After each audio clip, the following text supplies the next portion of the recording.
Gogoratu zuen.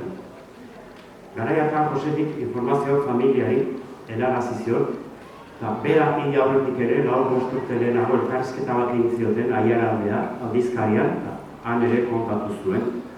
Orduan Josefik igande hartan ez zuen ulertu, baina gero aske utzi zutenean handi bost egunera, orduan jakin zuen, nola Iñaki Itxabe bota zuten, hil zuten, igande iluntzakan, eta egun egin zuen behar lotura.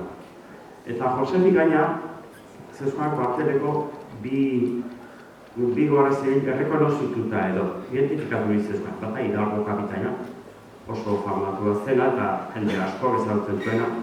Eta bestea, metralleta utzi zuen agente hori agente arrut bat zen, Francisco Burgos Núñez, eta horrek ematen dugu gure aurrera, nolabait Iñaki hil zuen nahi izena jartzeko, eta aurpegia jartzeko. Gizon hau, Francisco Burgos Núñez oso misteriosoa da, handik 6 urtera agertu zen kongresuan, Tejerorekin batea, kongresu hartu zutenean, Espainian, estatu golpe ematzutenean, agertu zen metralleta batekin, anurak berde batekin, egunkaritan el hombre de la anurak berde deitu zioten, eta kongresuan zegoen, estatu golpe bat ematen.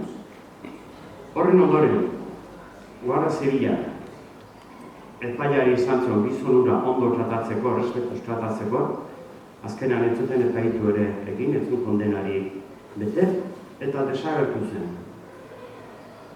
Gaur egun, gizon horren berririk, interneten eta Googleen eta hainbat bilatzailetan eta sartu ez da agertzen inor. Gortutik, 80.000 eta batetik, ez da gizon horren berririk.